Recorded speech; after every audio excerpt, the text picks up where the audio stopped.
ગુજરાતમાં લોકસભાની 25 બેઠકોની ચૂંટણીમાં 19 મહિલાઓ સાથે કુલ 266 તેમજ વિધાનસભાની 5 બેઠકોમાં 24 ઉમેદવારો મેદાનમાં રહ્યા છે। ઉમેદવારી પત્રોની ચકાસણી અને ફોર્મ પાછા ખેંચાયા પછી આખરી ઉમેદવારોની યાદી જાહેર કરવામાં આવી છે। રાજ્યના મુખ્ય નિર્વાચન અધિકારીની કચેરીના જણાવ્યા પ્રમાણે લોકસભાની 26 બેઠકો માટે 433 અને વિધાનસભા માટે 37 ઉમેદવારો મેદાનમાં હતા, પરંતુ ઉમેદવારી ફોર્મની ચકાસણી પછી લોકસભામાં 328 અને વિધાનસભામાં 27 ઉમેદવારો મેદાનમાં રહ્યા હતા। ચૂંટણી પંચે 105 ઉમેદવારી પત્રો રિજેક્ટ કર્યા હતા। 62 ઉમેદવારી પત્રો પાછા ખેંચાયા પછી ઉમેદવારોની ફાઇનલ યાદી તૈયાર કરવામાં આવી હતી, જે પૈકી લોકસભાની અમદાવાદ બેઠક ઉપર સૌથી વધુ 18 ઉમેદવારો સ્પર્ધામાં છે, જ્યારે સૌથી ઓછા 3 ઉમેદવારો બારડોલી બેઠક પર રહ્યા છે। એવી જ રીતે વિજાપુર વિધાનસભાની બેઠકમાં સૌથી વધુ 8 ઉમેદવારો અને સૌથી ઓછા 2 ઉમેદવારો વાઘોડિયા બેઠક પર ચૂંટણી લડી રહ્યા છે। ગુજરાતમાં લોકસભાની ચૂંટણીમાં આ વખતે કુલ 326 ઉમેદવારો છે, જેની સરખામણીમાં 2019ની લોકસભા ચૂંટણીમાં 371 ઉમેદવાર હતા। આ ઉપરાંત 2004 બાદ ગુજરાતમાં લોકસભા ચૂંટણીમાં સૌથી ઓછા ઉમેદવાર નોંધાયા છે। 2004ની લોકસભા ચૂંટણીમાં 162 ઉમેદવાર હતા। ગુજરાતમાં 1996ની લોકસભા ચૂંટણીમાં સૌથી વધુ 577 ઉમેદવાર નોંધાયા હતા। ગુજરાતમાં લોકસભાની ચૂંટણી અગાઉ બે નેતાઓ વચ્ચે જુબાની જંગના કારણે રાજકારણ ગરમાયું છે, જેમાં પાલનપુરના પૂર્વ ધારાસભ્ય રેખાબેન દ્વારા બનાસકાંઠા લોકસભાના બેઠકના કોંગ્રેસના ધારાસભ્ય ગેનીબેન ઠાકોર પર ગંભીર આક્ષેપ કરતા ગેનીબેને વળતો પ્રહાર કર્યો છે। લોકસભાની ચૂંટણી માટે બનાસકાંઠા બેઠક પરથી કોંગ્રેસના ગેનીબેન ઠાકોરે ઉમેદવારી ફોર્મ ભર્યા બાદ ગેનીબેનના એફિડેવિટ પર પાલનપુરના ભાજપના પૂર્વ ધારાસભ્ય રેખાબેન ખાણેચાએ સવાલો ઉઠાવ્યા હતા। તેઓએ કહ્યું હતું કે મારે પૂછવું છે કે ગેનીબેને ચાર વાર એફિડેવિટ કેમ કરવું પડ્યું, એવું તો શું છુપાવે છે? ગઈ વખતે ગેનીબેન ઠાકોર જ્યારે ચૂંટણી લડ્યા ત્યારે એમને એમની પ્રોપર્ટી નીલ બતાવી હતી। પ્રચાર કરતી વખતે એમને કહ્યું કે મારી પાસે 3 વીઘા જમીન છે, જ્યારે એફિડેવિટમાં 40 વીઘા જમીન બતાવી છે, તો 40 વીઘા જમીન ક્યાંથી આવી? ગેનીબેન પાસે ભાભરમાં 3 બંગલા અને 2 ગાડીઓ છે અને સોના ચાંદી એમને કિલોમાં બતાવી છે। આ બધું એમની પાસે ક્યાંથી આવ્યું? મારે ગેનીબેનને પૂછવું છે કે ગેનીબેને 4 વખત એફિડેવિટ શા માટે કરાવવી પડી? એવી તે કઈ વસ્તુ એમને છુપાવી હતી કે જેના કારણે એમને 4 વખત એફિડેવિટ કરવાની જરૂર પડી છે? ગયા વખતે જ્યારે ઇલેક્શન લડ્યા હતા ત્યારે એમની જે પ્રોપર્ટી હતી એમાં એમણે એમની પ્રોપર્ટી નીલ બતાવી હતી, અને અત્યારે જે એફિડેવિટ કર્યું છે એમાં એમણે 40 વીઘા જમીન બતાવી છે। એ પ્રચાર કરે છે ને ત્યારે એમ બોલે છે કે મારી પાસે 3 વીઘા જમીન છે, તો 40 વીઘા જમીન એમની પાસે ક્યાંથી આવી? એ એફિડેવિટ બોલે છે, અમે લોકો નથી બોલતા। એમની પાસે ભાભરની અંદર 3 બંગલા છે, 2 ગાડીઓ છે અને સોના ચાંદી તો એમણે કિલોની અંદર બતાવી છે। તો આ બધી વસ્તુ એમની પાસે અત્યારે ક્યાંથી આવી? એવી કોઈ એમના ફેક્ટરી કે કોઈ કારખાના કે એવું કશું ચાલતું નથી। ભાજપ મહિલા નેતાના ગંભીર આક્ષેપ બાદ ગેનીબેન ઠાકોર પાલનપુરના ભાજપના પૂર્વ ધારાસભ્યના સવાલો પર બનાસકાંઠા કોંગ્રેસના ઉમેદવારનો વળતો પ્રહાર કર્યો હતો। એમને કહ્યું હતું કે કોઈ પણ સ્ત્રી કોઈની સામે આક્ષેપો કરે તો તેની મર્યાદામાં રહેવું જોઈએ। તમે ચૂંટણી લડ્યા છો તો ત્યારે મારા સમાજે તમારા માટે બટન દબાવ્યા હશે। તમે ધારાસભ્ય હતા ત્યારે કોઈ દારૂના અડ્ડા પર રેડ કરી છે? તમે પદ પર હતા ત્યારે કેટલી જવાબદારી નિભાવી? તેવા સવાલો તેમને કર્યા હતા। ગેનીબેને જણાવ્યું કે માજી ધારાસભ્ય રેખાબેન ખાણેચા આક્ષેપ કરતા હતા કે ગેનીબેને દારૂના અડ્ડાવાળાના હપ્તા લઈને સંપત્તિ વસાવી છે, ત્યારે મારે એમને કહેવું છે કે તમે ધારાસભ્ય તરીકે બેઠા હતા ત્યારે પાલનપુરની કેટલી જગ્યા રેડ કરાઈ છે? વધુમાં જણાવ્યા અનુસાર તમે તમારી હિસ્ટ્રી તપાસો અને મર્યાદામાં રહીને ભાષણ કે સ્ટેટમેન્ટ આપો। તમે પાલનપુર ધારાસભ્ય હતા ત્યારે કોઈ જગ્યાએ દારૂની રેડ કરવામાં કે બુટલેગરોને પકડવામાં ક્યાંય તમારું નામ આવ્યું હોય એવી કોઈ હિસ્ટ્રી હોય તો મૂકજો, અમે તમને અભિનંદન આપીશું। તમે આક્ષેપ કરો છો ત્યારે આજ જ્યારે પદ પર હતા ત્યારે કેટલી જવાબદારી નિભાવી છે એ આપને ખ્યાલ રાખવો પડે। પાલનપુરના ચડોતર ગામે ઠાકોર સમાજના સમૂહ લગ્ન દરમિયાન ગેનીબેન ઠાકોરે રેખા ખાણેચાને વળતો જવાબ આપી સમાજને ભારે વોટિંગ કરવા આહવાન કર્યું હતું। આ સાથે જ ચડોદર ગામે ઠાકોર સમાજના સમૂહ લગ્નમાં નવદંપતીઓને આશીર્વાદ આપી કોંગ્રેસ ઉમેદવાર ગેનીબેન ઠાકોરનું નિવેદન સામે આવ્યું હતું। અનેક પ્રકારના આક્ષેપો થાય પીડાબેન, ત્યારે મારો પોતાનો આત્મા એ આમ દુભાય અને મને એમ લાગે કે કોઈ પણ નારી, કોઈ પણ સ્ત્રી એ કોઈની સામે આક્ષેપ કરે ને ત્યારે એને સ્ત્રીની એની મર્યાદામાં, એના મોભામાં, એના પદની મર્યાદામાં રહેવું પડે. હમણાં પાલનપુરના માજી ધારાસભ્ય રેખાબેન ખાણીસા એ આક્ષેપ કરતા હતા કે ગેનીબેને દારૂના હટાવાળાના હપ્તા લઈને સંપત્તિ મેળવી છે. ત્યારે મારે સમાજને, તમને બધાને, રેખાબેનને મારા સમાજ વતી સંદેશો મોકલાવવો છે કે 182 માં તમે ધારાસભ્ય તરીકે બેઠા હતા ને ત્યારે કે મારા સમાજે પણ તમારા સામે બટન દબાયા છે. ભાવનગર લોકસભા બેઠક પર સોમવારે ઉમેદવારી ફોર્મ પરત ખેંચવાનો અંતિમ દિવસ હતો, પરંતુ એક પણ ઉમેદવારે ફોર્મ પરત ખેંચ્યું નથી, જે કારણે ઉમેદવારોનું ચિત્ર જંગ જામશે સ્પષ્ટ થઈ ગયું છે. ભાવનગર લોકસભા બેઠક પર 13 ઉમેદવાર વચ્ચે ચૂંટણી લડાશે.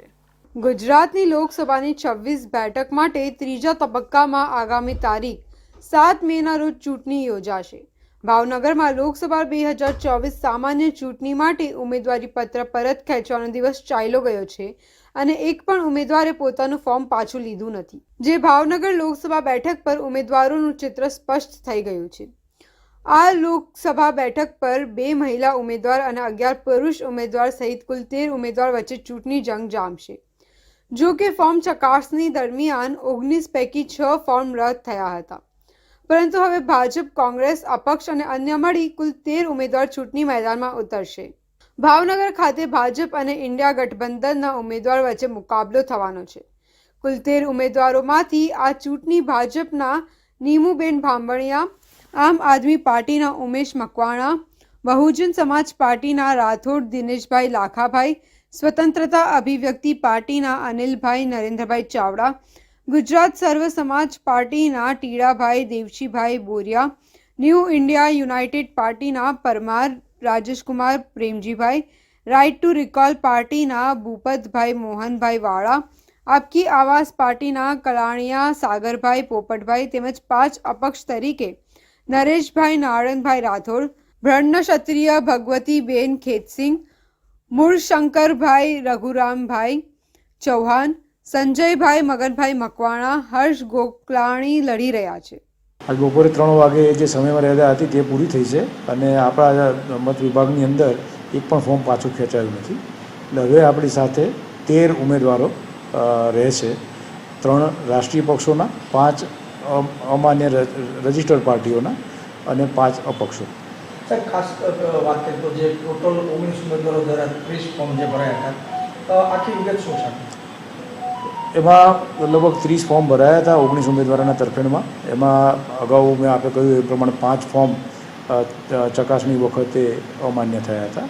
એટલે બાકીના જે ઉમેદવારો રહ્યા એ લોકોના એક ઉમેદવાર એવા હતા કે એને એક કરતાં વધારે ફોર્મ ભરેલું હતું, એટલે એ ગણતા હવે 13 ઉમેદવારો આપણી પાસે રહે છે. બનાસકાંઠા જિલ્લામાં વસવાટ કરતા સોડગામ લેઉવા પટેલ સમાજના 26મા સમૂહ લગ્ન યોજાયા હતા, જેમાં 22 નવદંપતીએ પ્રભુતામાં પગલાં પાડ્યા હતા.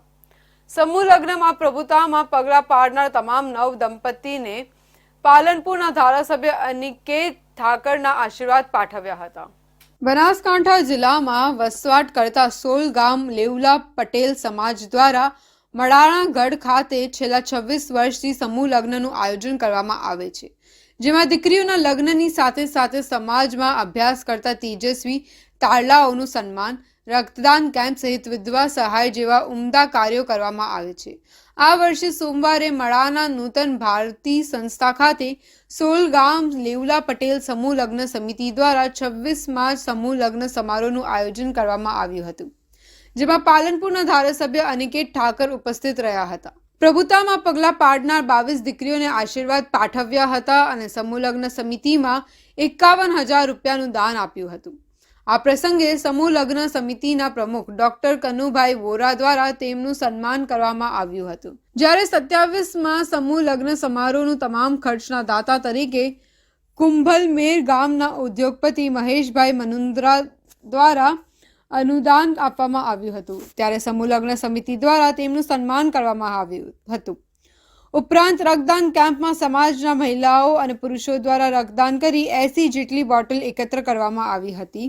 તેમજ સમાજ તેજસ્વી તારલાઓનું સન્માન કરવામાં આવ્યું હતું અને સમાજની વિધવા બહેનોને આર્થિક સહાયના ચેકનું વિતરણ કરવામાં આવ્યું હતું. સમૂહ લગ્ન સમારોહમાં મોટી સંખ્યામાં 16 ગામ લેવલા પટેલ સમાજના લોકો ઉપસ્થિત રહ્યા હતા અને સમૂહ લગ્નમાં લગ્ન ગ્રંથિથી જોડાયેલ 22 નવ દંપતીઓને આશીર્વચન પાઠવ્યા હતા. તો આ બાજુ રાજકોટ જિલ્લાના ઉપલેટામાં મોજ નદી પર આવેલો રાજાશાહીના સમયનો આશરે 100 વર્ષ કરતાં પણ વધારે જૂનો પુલ ભારે વાહનની અવરજવર માટે બંધ કરાયો છે. ઉપલેટા શહેરની નાના ચોક આગળ મોજ નદી પર આવેલા રાજાશાહી વખતના હેરિટેજ જેવો અંદાજિત 100 વર્ષ કરતાં પણ વધારે જૂના રાજાશાહી વખતના આ પુલ પરથી ભારે વાહનોને પ્રતિબંધ ફરમાવવામાં આવ્યું છે.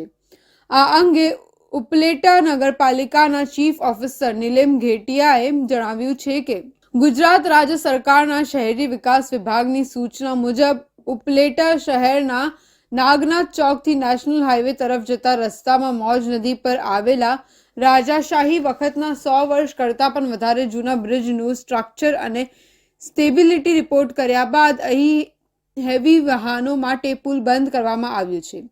હેવી વ્હીકલ માટે આ બ્રિજ જોખમી છે, જેથી આ બ્રિજને રાજકોટ કલેક્ટરના જાહેરનામા મુજબ ભારે વાહનો માટે પ્રતિબંધ ફરમાવતો હુકમ કર્યો છે. આ બ્રિજ પર ખાલી પુલ પરથી માત્ર નાના વાહન, મિની બસ, ગાડી વગેરે જેવા હળવા વાહનો અવરજવર કરી શકશે.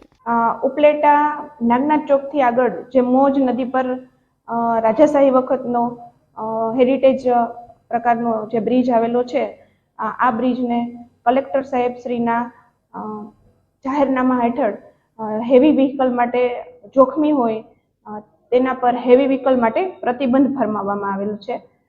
આથી મિની બસ, કાર વગેરે હળવા પ્રકારના વાહનો આ બ્રિજ પરથી અવરજવર કરી શકે છે. તો લોકો પણ આ બાબતે સાવચેત રહી કલેક્ટર સાહેબના જાહેરનામાનો અમલ કરવા બાબતે સહયોગ આપે એવી તમામ લોકોને જાહેર અપીલ કરવામાં આવે છે. વાપી તાલુકા સરપંચ સંઘના પ્રમુખ અને ભાજપ અગ્રણીને ત્યાં થયેલી ધાડના પ્રયાસનો મામલે વલસાડ પોલીસનો મોટો ઘટસ્ફોટ કર્યો છે. ધાડ લૂંટના પ્રયાસના ગુનામાં આમ આદમી પાર્ટીના પ્રદેશ અગ્રણી અને વલસાડ જિલ્લાના હોદ્દેદારોએ જ આપી હતી ટીપ.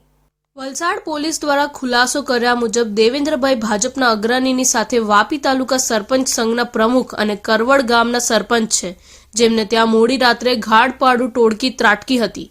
સરપંચ અને તેમના પરિવારજનો લગ્ન પ્રસંગે અન્ય ગામમાં ગયા હતા. ત્યાંથી મોડી રાત્રે ઘરે પરત ફર્યા હતા.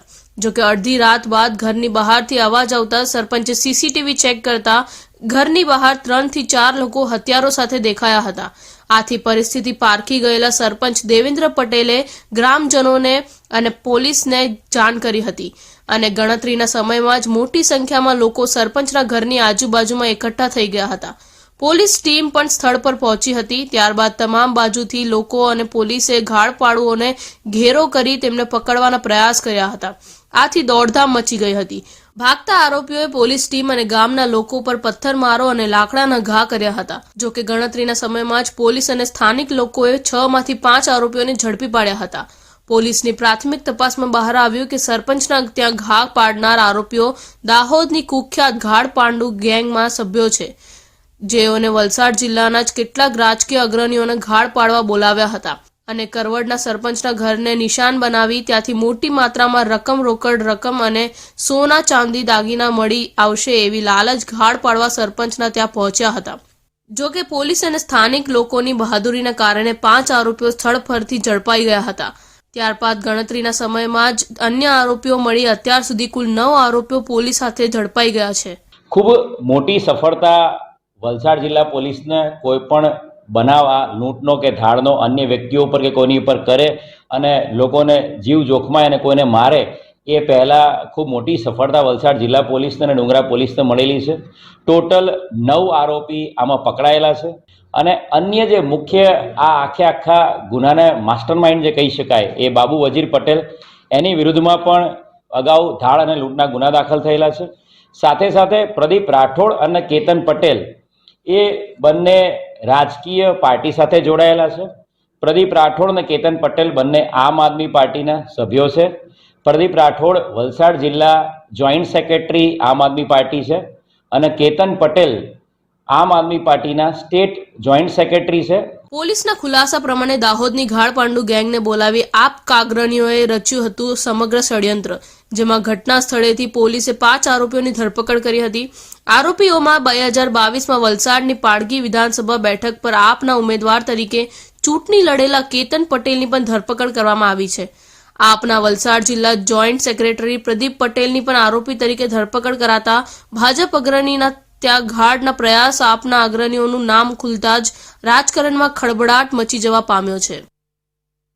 સુરતના હજીરા વિસ્તારમાં સ્લેગ ક્રશિંગ કરતા માફિયાઓ વિરુદ્ધ કલેક્ટરની ટીમ દ્વારા હજીરા વિસ્તારના અનેક જગ્યાના ગોડાઉન સીલ કર્યા બાદ ફરી અંદરખાને ક્રશિંગનું કામ ધમધમતું થયું હોવાના ચોંકાવનારો ઘટસ્ફોટ થવો પામ્યો છે. ઇન્ડિયા ન્યૂઝ ગુજરાત દ્વારા ઘણા સમયથી હજીરા વિસ્તારની નામચીન કંપનીઓમાંથી નીકળતા સ્લેગ ક્રશિંગ કરવા માટે મોટા ગોડાઉનમાં ચાલતી ગેરકાયદેસરની કાર્યવાહી વિરુદ્ધ મુહિમ ચલાવવામાં આવી હતી. ત્યારબાદ સુરતના નવા કલેક્ટર આવતા સમગ્ર મામલે તાબડતોબ કેટલાય ગોડાઉનનો સીલ કરી દેવામાં આવ્યા હતા, જે મોટા ભાગના ગોડાઉનમાં શક્તિ ટ્રાન્સપોર્ટના સંચાલક સંજય પટેલ અને ભાસ્કરના હોવાનું જણાઈ આવેલ હતું.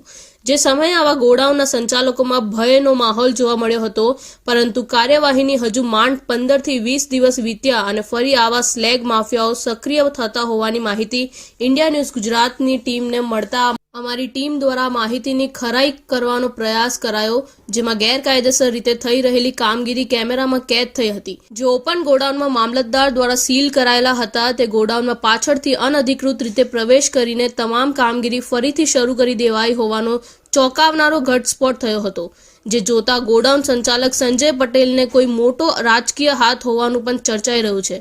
જ્યારે સ્થળ પર આગળથી ગોડાઉન સીલ કરેલ હતું અને પાછળથી પતરા કાઢી પોકલેન અને જેસીબી જેવા વાહનો ઘુસાડી સમગ્ર ક્રશિંગની કામગીરી ચાલુ નજરે ચડી હતી. સમગ્ર મામલે અમારી ઇન્ડિયા ન્યૂઝની ટીમ દ્વારા 84 મામલતદારોનો સંપર્ક કરેલ તો ઇલેક્શન ડ્યુટીમાં હોવાની કહી ને પોતાનો બચાવ કરતા નજરે ચડ્યા હતા. સમગ્ર મામલે મામલતદારના જવાબ પરથી લાગી રહ્યું છે કે સ્લેગ ક્રશિંગ ચાલુ છે તેની જાણ છે, પણ માફિયાઓને છટકબારી આપવા કેટલાક ગોડાઉન પર કાર્યવાહી નથી કરેલ તેની તેમને જાણ છે. સમગ્ર મામલો જોતા હવે 84 મામલતદાર અને જીપીસીબીના છુપા આશીર્વાદ હોવાની વાત નકારી ન શકાય. હાઈકોર્ટની કડક કાર્યવાહી કરવાની સૂચના ફક્ત કાગળ પર હોવાનું દેખાઈ આવે છે. સીલ મારેલ ગોડાઉનમાં પાછળથી કામ કરાવતા સંચાલકો પર કોઈ ફોજદારી કાર્યવાહી તંત્ર દ્વારા કરવામાં આવશે કે નહીં તે આગામી દિવસોમાં જોવાનું રહ્યું. સમગ્ર મામલે મોટી મોટી સ્ટીલ ઉત્પાદનો કંપનીનો પણ હાથ હોય, જે બેફામ એપલ કોન્ટ્રાક્ટ પરથી માલુમ પડે છે. આવા બેફામ કોન્ટ્રાક્ટ આપનાર કંપની પર હાઈકોર્ટ ક્યારે પગલાં ભરવાના સૂચન તંત્રને આપશે તે બાબતે સ્થાનિકો રાહ જોઈ રહ્યા છે. ઇન્ડિયા ન્યૂઝની ટીમ કેટલાક સમયથી સ્લેગ માફિયાઓ વિરુદ્ધના અહેવાલો પ્રસારિત કરી રહી હતી, જેને પગલે કલેક્ટર દ્વારા કડક કાર્યવાહી કરાવવામાં આવી હતી, જેને લઈને 84 મામલતદાર દ્વારા આપ જોઈ રહ્યા છો, દ્રશ્યો બતાવવાનો પ્રયત્ન કરીશ કે અહીંયા સીલ કરવામાં આવેલા છે આ ગોડાઉનો. એવા અનેક ગોડાઉનોને સીલ કરવામાં આવ્યા હતા 84 મામલતદાર અને જીપીસીબીને સહકારથી, અને આ કોઈપણ રીતે આ સીલ ખોલવાની અને કામગીરી બંધ કરવાની પણ નોટિસ લગાવવામાં આવી છે. પરંતુ હાલ જ્યારે ઇન્ડિયા ન્યૂઝની ટીમ આજરોજ ફરીથી આ ચકાસવા આવી છે ત્યારે અંદર પાછળના ભાગેથી પતરાઓ ખોલીને કામ કરતા નજરે ચડ્યા છે, અને આવા સ્લેગ માફિયાઓને કોઈપણ પ્રકારની તંત્રની બીક નથી. અને હાઈકોર્ટમાં પણ એક જાગૃત નાગરિકે પિટિશન કરી હતી. હાઈકોર્ટની ટકોર બાદ તાત્કાલિક ધોરણે તાબડતોડ જીપીસીબી અને 84 મામલતદાર દ્વારા કાર્યવાહી કરવામાં આવી હતી, સીલ મારી દેવામાં આવ્યા હતા. પરંતુ તેમ છતાં આવા સ્લેગ માફિયાઓ આપ જોઈ રહ્યા છો દ્રશ્યોમાં કે કામ પાછળના એના અંદરથી ગાડીઓ ઘુસાડીને સ્લેગ ક્રશિંગ કરવાનું મોટા પાયે કામ કરી રહ્યા છે. આ સ્લેગ ક્રશિંગથી લોકોને ખૂબ મોટી માત્રામાં હાનિકારક થઈ શકે એવા સ્લેગમાંથી અનેક તત્વો છૂટા પડે છે. તેમ છતાં આ સ્લેગ માફિયા કોઈ પણ રીતે તંત્રથી પણ નથી ડરતું, એવું આપ જોઈ રહ્યા છો. કેમેરામેન રવિ વર્દે સાથે જયમીન પટેલ, ઇન્ડિયા ન્યૂઝ ગુજરાત, સુરત. જૂનાગઢ સહિત સૌરાષ્ટ્રભરમાં ભવ્ય રીતે હનુમાન જયંતીની ઉજવણી કરવામાં આવી હતી. ત્યારે 100 વર્ષ કરતાં પણ વધુ પૌરાણિક લંબે હનુમાનજીના દર્શન હેઠળ મોટી સંખ્યામાં ભક્તો ઉમટી પડ્યા હતા. ચૈત્ર સુદ પૂનમના દિવસે હનુમાનજીની જન્મ જયંતી મનાવવામાં આવે છે. એમના જન્મ મહોત્સવને લઈને જૂનાગઢના ભવનાથ ખાતે આવેલ લંબે હનુમાન મંદિરે વહેલી સવારથી જ ભવ્ય ઉજવણી થઈ રહી હતી। તે સાથે વહેલી સવારથી જ ભક્તો મંદિર ખાતે પહોંચી હનુમાન દાદાના દર્શન કરી ઉજવણીમાં ઉલ્લાસ સાથે જોડાયા હતા, જેના હનુમાનજીને પંચામૃતથી અભિષેક કરવામાં આવ્યો હતો। ત્યારબાદ અલગ અલગ પ્રકારથી હનુમાનજીની પૂજા કરવામાં આવી રહી હતી અને વહેલી સવારે શ્રૃંગાર આરતી બાદ 21,000 લાડુનો ભોગ લગાવવામાં આવ્યું હતું, જે મોડી સાંજ સુધી દર્શનાર્થે આવતા ભક્તજનોને પ્રસાદ રૂપે આપવામાં આવી રહ્યા હતા। આ અતિ પ્રાચીન લંબે હનુમાનજી મંદિરના ઇતિહાસ વિશે પણ હાલના મહંત રામ દુલારે દાસ બાપુ દ્વારા જણાવવામાં આવ્યું હતું। श्री लंबे हनुमान मंदिर जूनागढ़ गिरनार तले की श्री हनुमत प्राकट्य महामहोत्सव के उपलक्ष्य में आप सभी को जय सिया राम। श्री हनुमान जी को आज प्रातः श्री पंचामृत अभिषेक एवं पूजन पश्चात चोला चढ़ाया गया, उसके पश्चात आभूषण दर्शन, उसके पश्चात हनुमान जी को लड्डुओं का भोग, फल का भोग, पंचमेवा का भोग लगाया गया, जो सभी भक्तों में शाम रात 2 बजे तक बांटा जाएगा। बाबू, ये लंबे हनुमान का क्या इतिहास है? ये अति प्राचीन है, 7 पीढ़ी तक का तो मुझे को मालूम है, उससे पहले मेरे को मालूम नहीं। गुरु जी से ऐसा सुना है कि ये खाली हनुमान जी ऐसे ही विराजमान थे, जंगल था, यहाँ शेर चीते सब घूमते थे। तो फिर एक मुंबई का भक्त है रामदास किलाचंद सेठ, जैन है, उसको कोई संतान नहीं थी, उसने मान्यता मानी लंबे हनुमान जी को कि मुझको अगर पुत्र रतन होगा तो मैं आपको, उसने मंदिर बनवाया और इसमें से ज्यादातर जितने ये आभूषण है वो उसने दिए। चांदी का दरवाजा बनवाया और इससे पहले जो दूसरा दरवाजा था वो उसी ने भेंट स्वरूप दिया। બનાસકાંઠા જિલ્લામાં હનુમાન જન્મોત્સવની ધામધૂમપૂર્વક ઉજવણી કરવામાં આવી હતી, જેમાં પાલનપુર શહેરમાં આવેલ હનુમાન દાદાના મંદિરોએ હવન, ભંડારો અને સાંજે શોભાયાત્રા સહિતના કાર્યક્રમો યોજાયા હતા। ચૈત્ર સુદ પૂનમના દિવસે હનુમાનજીની જન્મ જયંતિ મનાવવામાં આવે છે।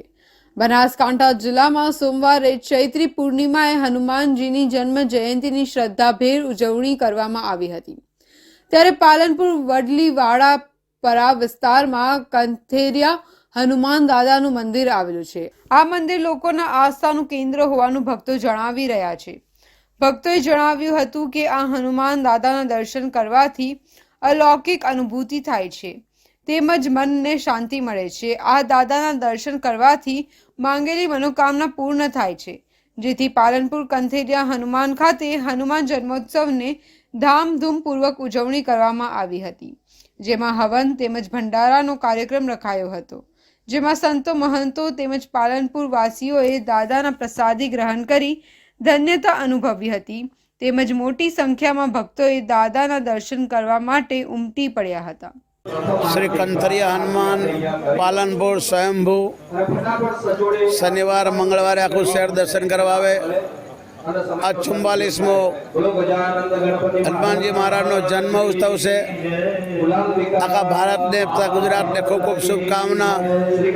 मारो देश सुखी थाय, देशना लोगो देशनी सेवा करे अने कंथरिया हनुमान स्वयंभू से 44मो यज्ञ चाली रह्यो छे।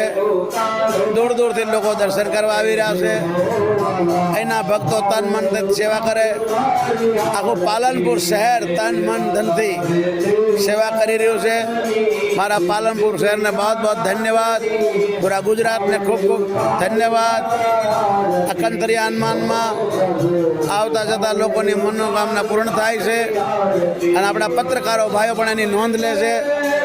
बहुत बहुत धन्यवाद। ત્યાંના પૂજારીએ જણાવ્યું હતું કે દૂર દૂરથી લોકો અહીંયા દર્શન કરવા આવે છે। અહીંયાના ભક્તો તન મનથી સેવા કરે છે। આખું પાલનપુર શહેર તન મન ધનથી સેવા કરી રહ્યું છે। એના માટે પૂરા ગુજરાતને ખૂબ ખૂબ ધન્યવાદ।